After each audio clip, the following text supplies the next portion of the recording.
The garden and the shadows.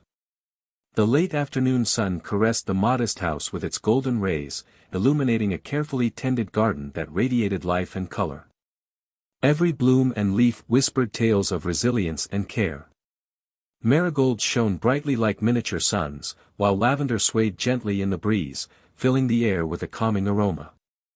A solitary sunflower stood tall near the edge of the yard, its vibrant face following the setting sun. Ezra Thompson sat in his weathered rocking chair, watching the light dance across his sanctuary. His calloused hands, worn from years of labor and life's battles, rested on his knees.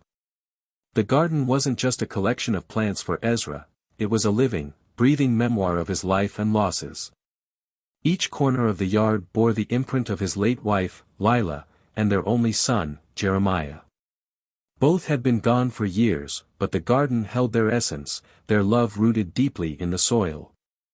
The house itself, though modest with peeling paint and faded shutters, stood strong, a testament to Ezra's perseverance. Its walls held memories of laughter, love, and survival. For Ezra, every inch of his small property was sacred. It was his retreat, his therapy, his world. As the sun dipped lower, the peaceful hum of his surroundings was interrupted by the sound of laughter.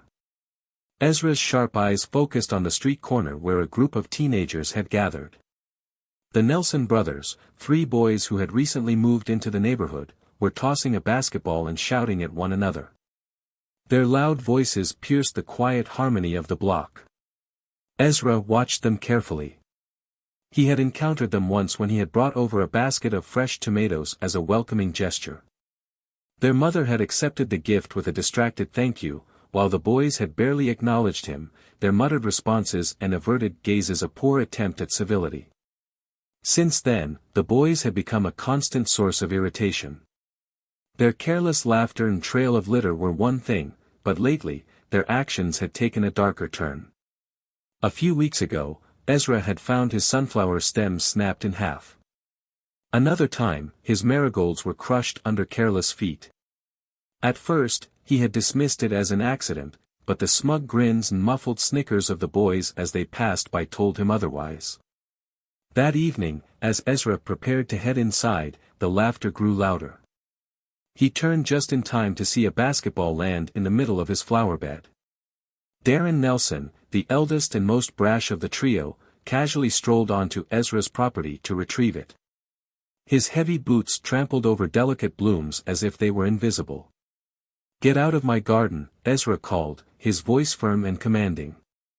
Darren froze for a moment, then turned to face Ezra with a mocking grin. "Relax, old man. They're just flowers." Ezra stepped forward, his tall frame casting a long shadow. His piercing gaze met Darren's, and for a brief moment, the boy hesitated.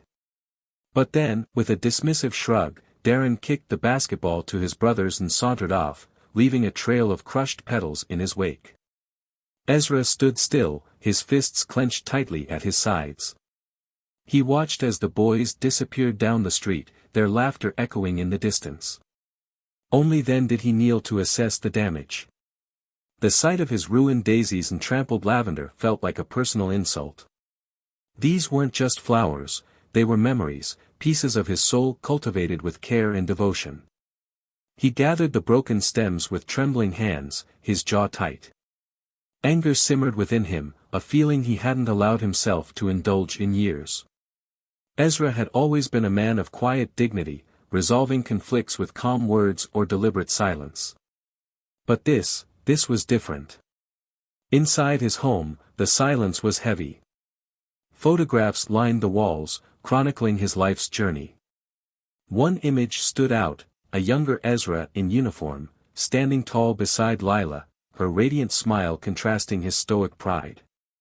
Another showed Jeremiah as a boy, perched on Ezra's shoulders, the garden behind them in full bloom. Those memories were his strength, but tonight, they only deepened his frustration. The next morning, Ezra rose before the sun. The cool dawn air greeted him as he stepped into the garden, the ground still damp with dew. He surveyed the damage once more, his resolve hardening. Carefully, He began to replant the daisies. His hands moved with practiced precision, each motion deliberate and steady. The garden deserved healing, and he would ensure it. As he worked, the faint sound of footsteps drew his attention. Looking up, he saw a young girl standing at the edge of his yard, clutching a small pot of flowers. She looked nervous, her small frame dwarfed by the towering sunflowers behind her. "Hello there," Ezra greeted her gently, wiping his hands on his jeans. The girl hesitated, glancing down at the pot in her hands. "Hi," she said softly. I brought these for your garden." Ezra's brow furrowed in surprise. "For my garden?"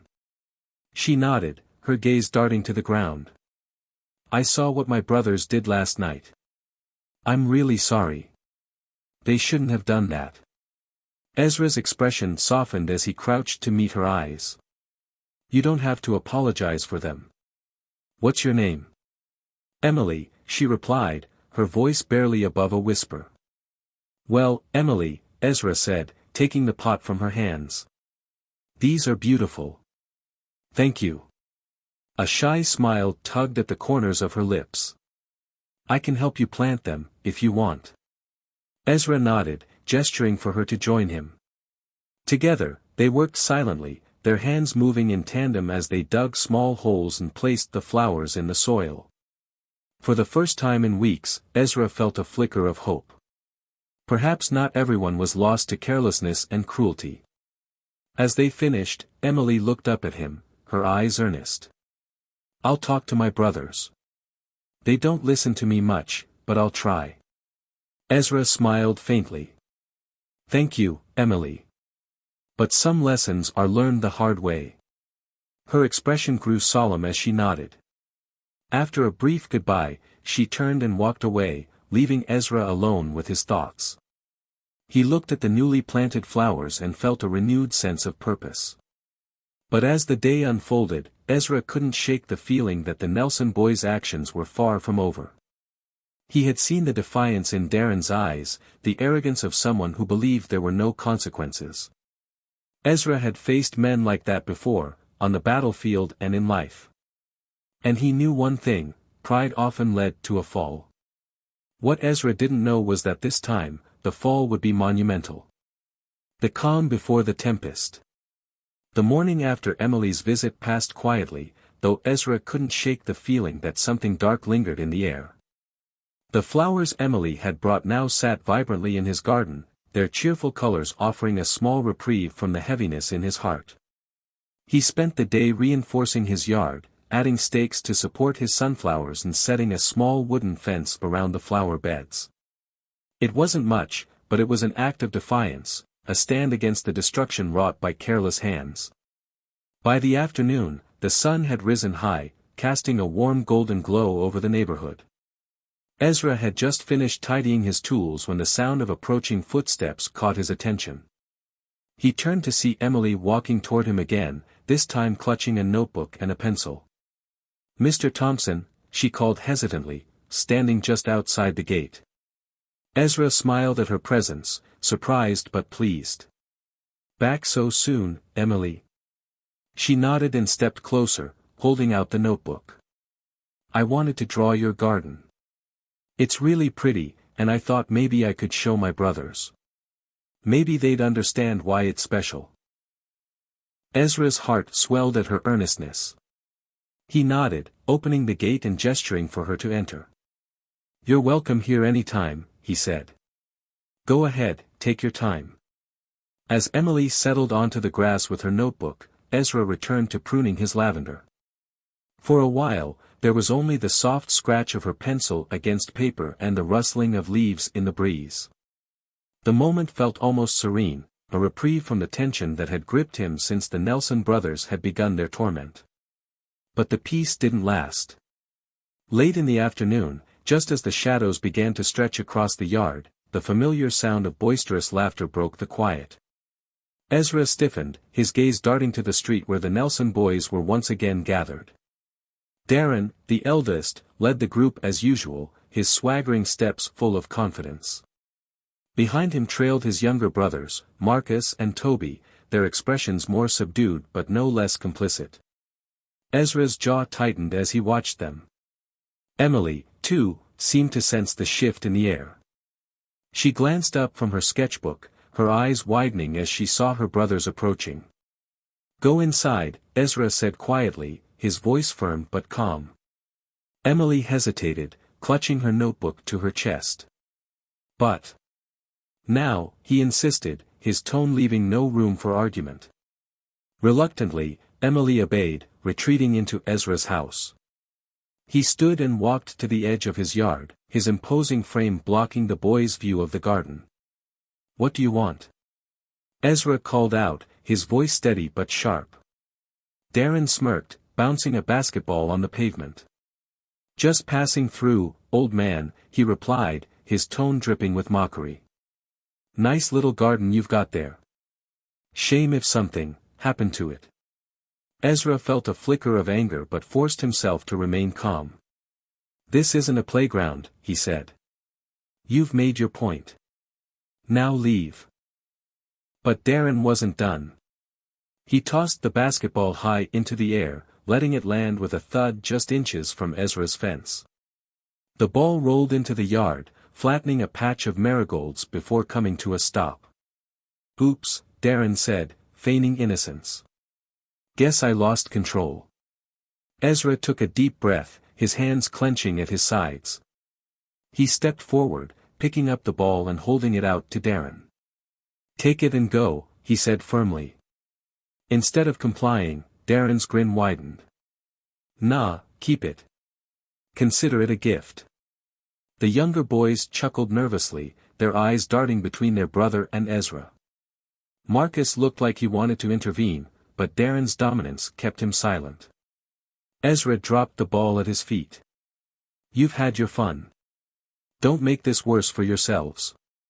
For a moment, there was a tense silence. Then, with a shrug, Darren turned away. "Come on, guys," he said, waving to his brothers. "This old man isn't worth it." As the boys walked away, their laughter fading into the distance, Ezra felt a pang of unease.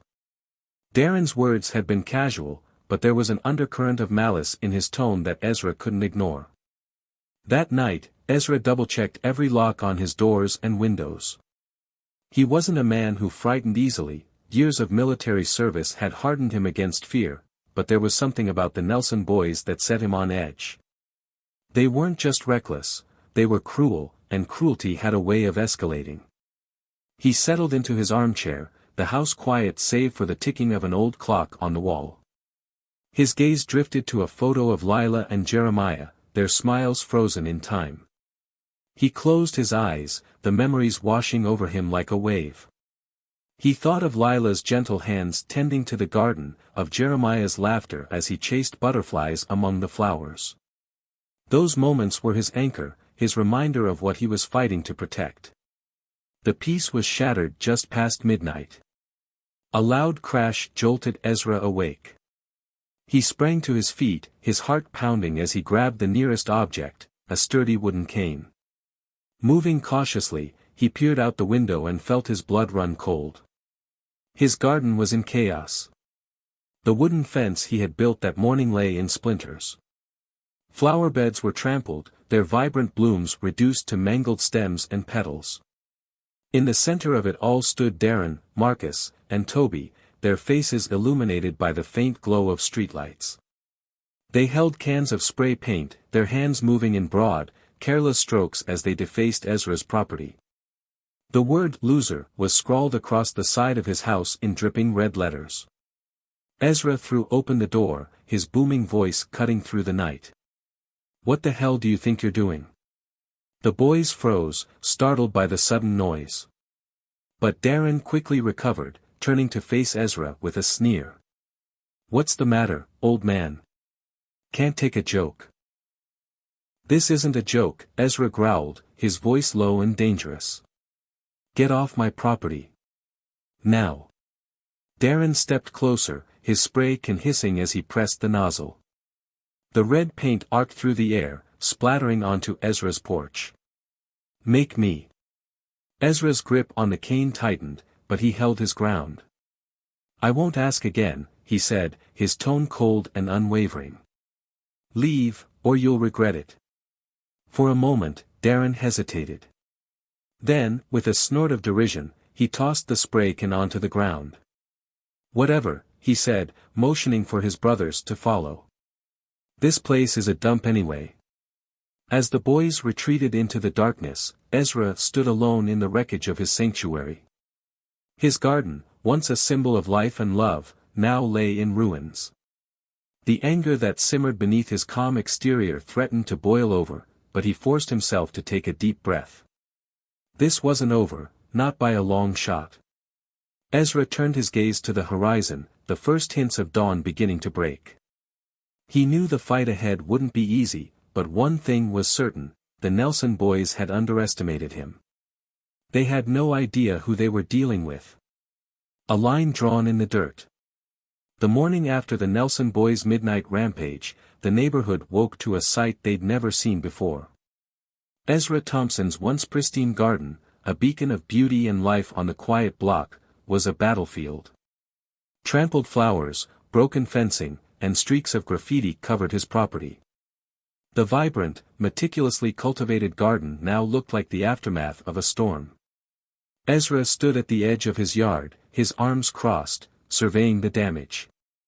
He wore a quiet expression, his dark eyes calm yet piercing, betraying a storm brewing beneath the surface.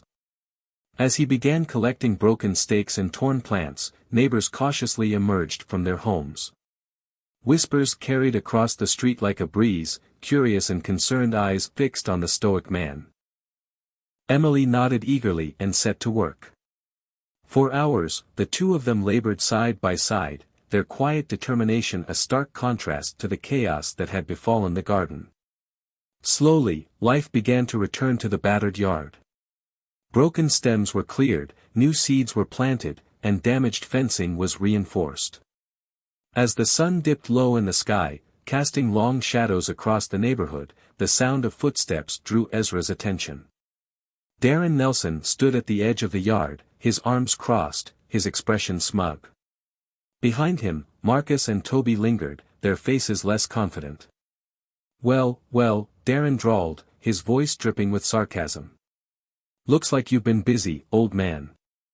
Ezra straightened, his towering frame accentuated by the setting sun. "If you're here to cause trouble, turn around and leave."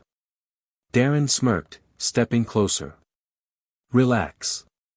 We're just checking out the masterpiece. Looks like you missed a spot over there." Ezra's eyes narrowed. He took a step forward, closing the gap between them. Darren, to his credit, didn't flinch, but his brothers took a step back. "You've made your choices, boy," Ezra said quietly, his voice calm but laced with steel. "But let me warn you, choices have consequences." Darren chuckled, a hollow, mocking sound. "Consequences? What are you gonna do, lecture me to death?" Ezra didn't reply. He simply stared, his gaze unyielding, until Darren's smirk faltered. For a brief moment, the bravado cracked, and something resembling uncertainty flickered in the boy's eyes. Without another word, Ezra turned and walked back to the garden, his actions dismissing Darren as if he weren't worth his time. Darren hesitated, then spat on the ground. "This isn't over," he muttered, motioning for his brothers to follow. The trio disappeared down the street, their shadows stretching long behind them. That evening, Ezra sat on his porch, the cool night air soothing his tired muscles. He sipped from a glass of iced tea, his eyes scanning the garden.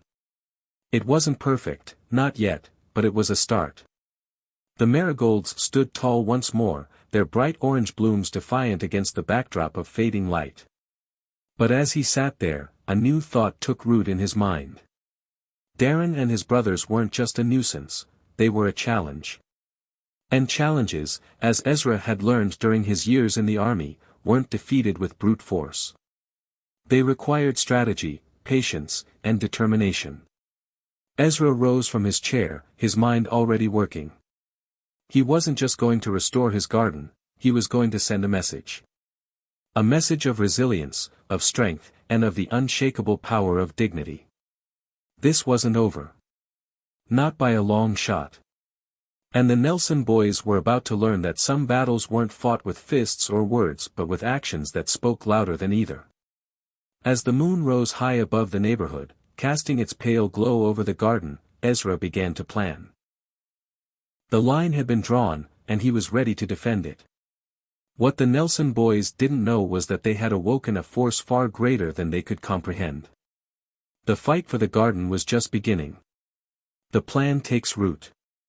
Ezra's home was quiet, but his mind buzzed with thoughts long into the night. The Nelson boys had underestimated him, but Ezra wasn't one to retaliate with rage. Rage was fleeting. What he needed now was something stronger, resolve, a calculated response that would not only protect his garden but also teach those boys the consequences of their actions. The next morning, the sun rose slowly, painting the neighborhood in hues of orange and gold. Ezra stepped out onto his porch, his shadow stretching across the yard. His garden was healing, bit by bit, but scars from the previous night's attack remained. The spray-painted slurs on his house, the patches of dirt where flowers had once flourished, and the splintered remains of the fence reminded him of the ongoing battle. He wasn't fighting alone, though. To his surprise, neighbors began stopping by, offering quiet words of support. Mrs. Parker brought over a tray of sandwiches. Mr. Hernandez from across the street helped fix the fence.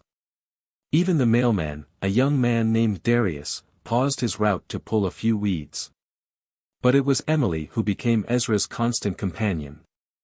The little girl arrived every day after school, her notebook and colored pencils in hand, determined to draw every flower in the garden as it was restored. Her presence was a balm, a reminder that not all hope was lost. As they worked together one afternoon, Ezra crouched to tie up a drooping sunflower. "Emily," he began, his voice gentle, "do you think your brothers understand what they've done?" Emily paused, her pencil hovering over the page. "I don't know," she admitted. "Darren, he thinks everything is a joke. Marcus and Toby just follow him because they're scared of him. But I don't think any of them care about how much this means to you." Ezra nodded thoughtfully. "Sometimes, people don't care because they don't understand. And sometimes, they don't understand because no one's ever shown them why they should." Emily tilted her head, curiosity sparking in her eyes. "What are you going to do?" Ezra smiled faintly. "I'm going to show them." The plan began the next day. Ezra started with a trip to the hardware store, purchasing sturdy materials to reinforce his fence. He added not just strength but height, crafting a barrier that was both practical and beautiful. Along the top, he installed a lattice for climbing roses, their vibrant red blooms a stark contrast to the chaos the Nelson boys had created. He didn't stop there. Ezra built raised flower beds along the edges of his yard, filling them with a mix of sunflowers, marigolds, and fragrant herbs. Each bed was edged with smooth stones, their arrangement precise and deliberate. He worked tirelessly, his hands steady and his resolve unwavering. But the garden wasn't just for him. Ezra had an idea to turn it into something more, a space that would draw the community together, a sanctuary for others to appreciate. He installed a wooden bench beneath the shade of the tallest tree and set up a small birdbath surrounded by lavender. He even added a trellis arch at the entrance, weaving it with ivy and jasmine. By the time he was finished, the garden was more than restored, it was transformed. The vibrant colors and fragrant scents created a haven of peace and beauty, an undeniable contrast to the vandalism that had once marred it. It didn't take long for the Nelson boys to notice. One afternoon, as Ezra sat on his porch, sipping tea and watching a family admire his handiwork from the sidewalk, Darren and his brothers appeared. They stood across the street, their faces a mix of curiosity and frustration. Darren's cocky swagger was still there, but it was tempered by something else, uncertainty. "What's he doing?" Darren muttered, his arms crossed. "It's like he's trying to show us up." Marcus glanced at the garden, his brow furrowing. It looks nice. Darren shot him a glare. Don't start with that. He's just an old man with too much time on his hands. But even Darren couldn't deny the truth. The garden was a masterpiece, and it was drawing attention. Neighbors stopped to compliment Ezra, children laughed as they ran along the new path he had laid, and birds gathered at the birdbath, their songs filling the air. Darren hated it. He hated the way people looked at Ezra with admiration, hated the way his brothers seemed to soften in the presence of the garden. Most of all, he hated the feeling creeping into his chest. A nagging doubt that maybe, just maybe, Ezra wasn't the weak, easy target he'd assumed. Ezra wasn't done, though. His plan extended beyond the garden. One morning, he placed a sign at the edge of his yard that read, "Community Garden Day, all are welcome." Word spread quickly. By the following Saturday, neighbors from every corner of the block arrived, bringing tools, seeds, and snacks. Together, they worked to plant new flowers, trim hedges, and even set up a small vegetable patch. Ezra guided them with quiet authority, his years of experience evident in every instruction. Emily was there, too, her brothers in tow. Marcus and Toby stayed on the fringes, their discomfort evident, but Darren was nowhere to be seen. By the end of the day, the garden was more than just Ezra's, it belonged to everyone. The act of working together had forged connections, turning strangers into friends. And though the Nelson boys had yet to join, Ezra knew the seeds of change had been planted. That evening, as Ezra sat on his porch, exhausted but content, he spotted Darren standing at the edge of the yard. The boy's face was unreadable, his hands shoved deep into his pockets. "You're persistent, I'll give you that," Darren said, his tone guarded. Ezra leaned back in his chair, his gaze steady. "Persistence is how you build something worth keeping." Darren scuffed his shoe against the pavement, glancing at the garden. "It's just flowers." Ezra smiled faintly. "It's never just flowers. It's about what they represent. Care. Patience. Growth. Things you could stand to learn, boy." Darren bristled but didn't respond. Instead, he turned and walked away, his steps slower than usual. Ezra watched him go, a flicker of hope sparking in his chest. Change didn't happen overnight, but it was possible. And Ezra was nothing if not patient. As the first stars appeared in the night sky, Ezra felt a deep sense of satisfaction. The Nelson boys had tried to destroy what he loved, but they had only strengthened his resolve. His garden was more than a patch of land, it was a symbol of resilience, a testament to the power of community and the quiet strength of one man who refused to back down. And as the seasons turned, Ezra knew the garden would continue to bloom, just as he would continue to fight for what mattered. A thorn among the roses. By the time Ezra's garden had become the centerpiece of the neighborhood, its reputation had extended beyond the block. Families strolled by on weekends to admire the blooms, young couples snapped photos beneath the ivy-covered trellis, and children giggled as they chased butterflies darting through the vibrant flowers. The transformation of Ezra's once private sanctuary into a communal treasure was undeniable, but one thorn remained firmly embedded in the heart of his efforts, Darren Nelson. While Marcus and Toby had begun to soften, even offering hesitant smiles and helping hands during Community Garden Day, Darren clung to his defiance. He watched the growing admiration for Ezra's garden from a distance, resentment burning like a hot coal in his chest.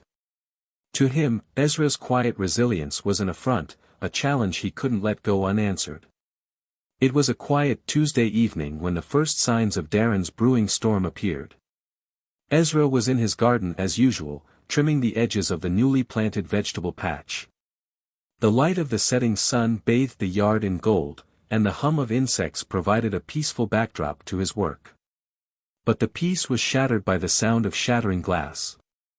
Ezra turned sharply, his eyes locking onto the source of the noise.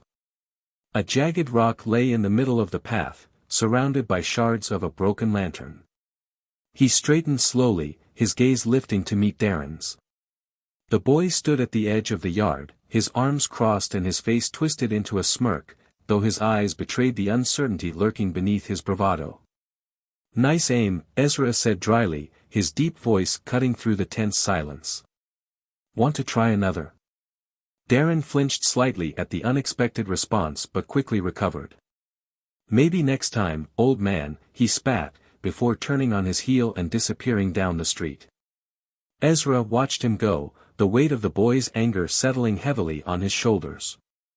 Darren's actions weren't just an attempt to provoke, they were a cry for control in a world where he felt powerless. Ezra recognized the signs. He had seen that same defiance in young soldiers who had been pushed too far, their anger a shield against the pain they refused to confront. The next day, Ezra took an unexpected step. Instead of repairing the damage or calling the police, he walked to the Nelson house with a small basket of freshly picked tomatoes and cucumbers from his garden. "Mrs. Nelson answered the door, her tired eyes widening in surprise at the sight of Ezra. "Mr. Thompson," she said, her voice cautious. "I'm sorry about Darren. I know he's difficult." Ezra held out the basket with a small smile. "Difficult isn't permanent. He's young. He'll learn."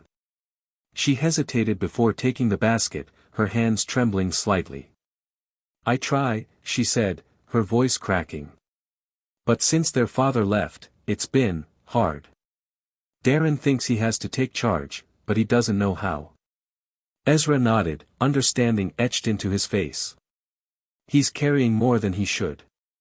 But he doesn't have to carry it alone." Mrs. Nelson's eyes filled with tears, and she wiped them away quickly. "Thank you, Mr. Thompson. I'll talk to him." Ezra left the house feeling both hopeful and heavy-hearted. Darren's behavior was more than teenage rebellion, it was the manifestation of wounds that had been left to fester. Ezra knew healing would take time, but he was determined to help, even if Darren didn't realize he needed it. Darren, however, wasn't ready to let go of his resentment. The next attack came just days later. This time, it wasn't a rock but spray paint. Ezra awoke to find the word "pathetic" scrawled across the trellis in bold black letters. The sight stung, but instead of anger, Ezra felt a deep, unshakable sadness. He spent the morning scrubbing the paint away, the rhythmic motion of the brush soothing his frustration. As he worked, neighbors stopped by, their expressions a mix of concern and outrage. Mr. Hernandez offered to help. Mrs. Parker brought him a thermos of coffee. Even Marcus and Toby appeared, their faces red with shame as they mumbled apologies. "We didn't do it," Marcus said quickly. "It was Darren. We told him to stop, but he wouldn't listen." Ezra placed a hand on the boy's shoulder, his expression kind. "You did the right thing by coming here. That's more than enough." "But what about Darren?" Toby asked, his voice trembling. "He's getting worse." Ezra sighed, looking toward the Nelson house where the blinds were drawn tight. "Sometimes, people have to hit the bottom before they realize they need to climb back up. But we'll be here when he's ready."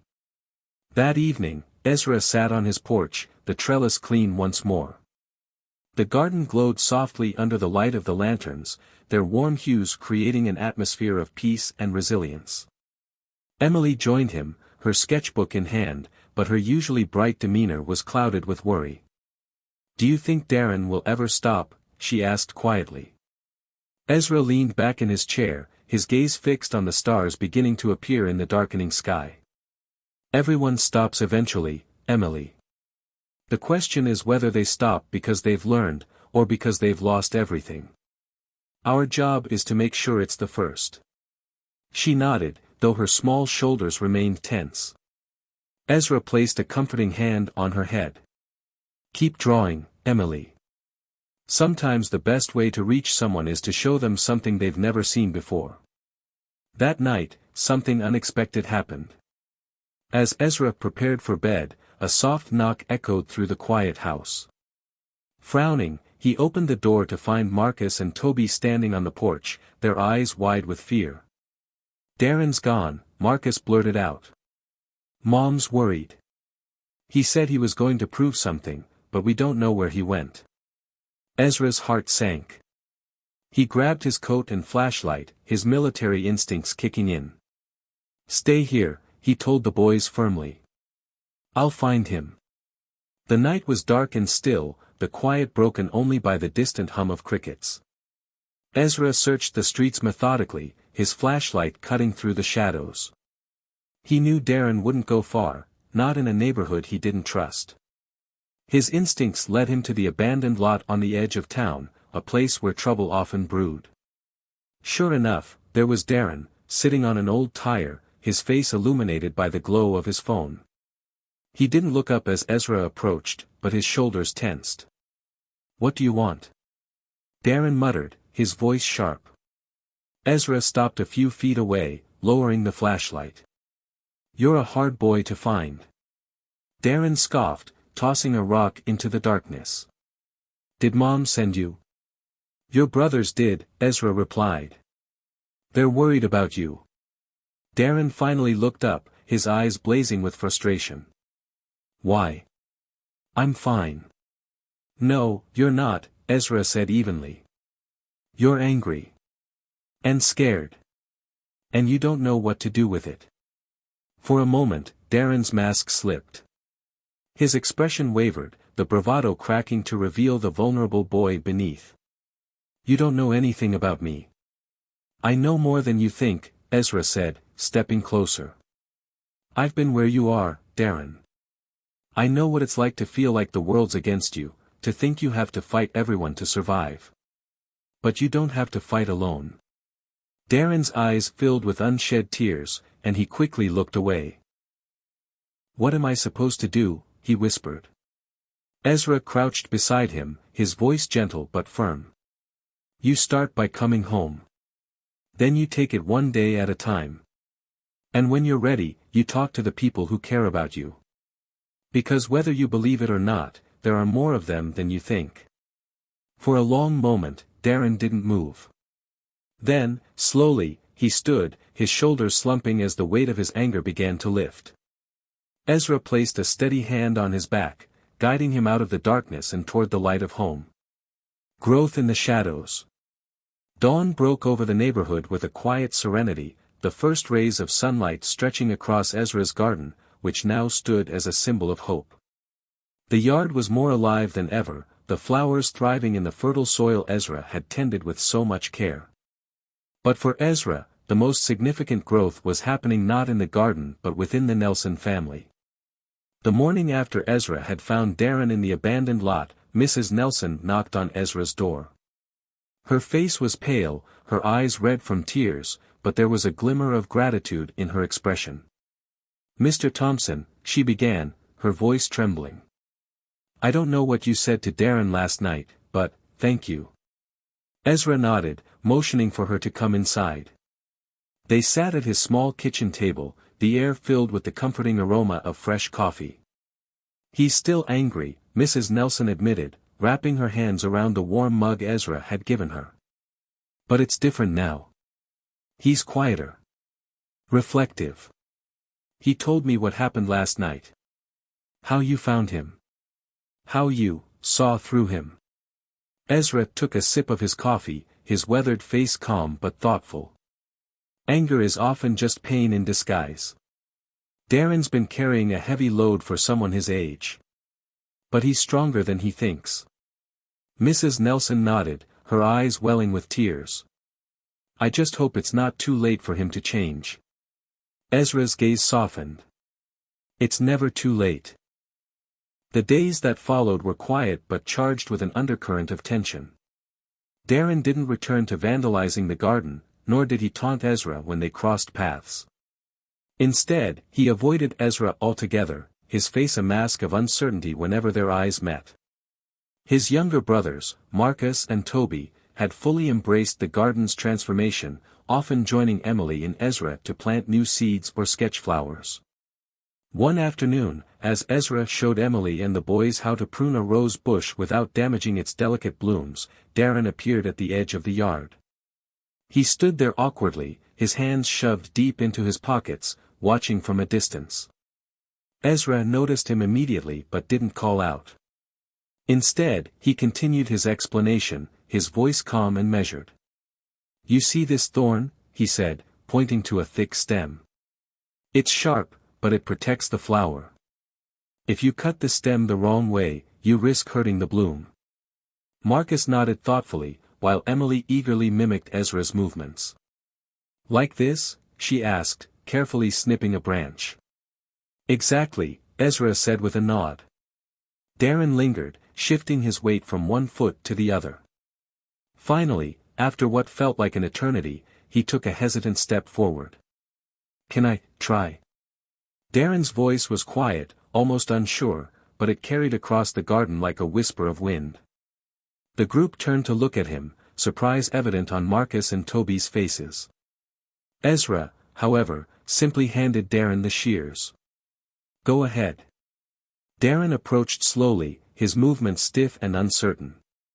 He took the shears from Ezra, his hands trembling slightly as he reached for a branch. Ezra stepped back, giving him space but watching closely. "Start here," Ezra said, pointing to a specific part of the stem. "Cut at an angle, just above the bud." Darren did as instructed, his jaw tightening with concentration. The shears clicked softly, and the branch fell away, leaving the rose bush intact. "Not bad," Ezra said, a faint smile tugging at the corners of his mouth. Darren didn't respond, but there was a flicker of pride in his eyes.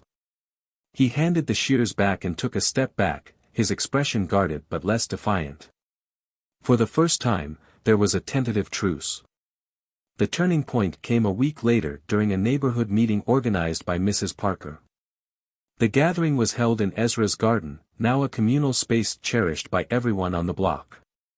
Neighbors brought folding chairs and refreshments, and the air buzzed with conversation and laughter. Darren arrived with his family, his steps hesitant but purposeful.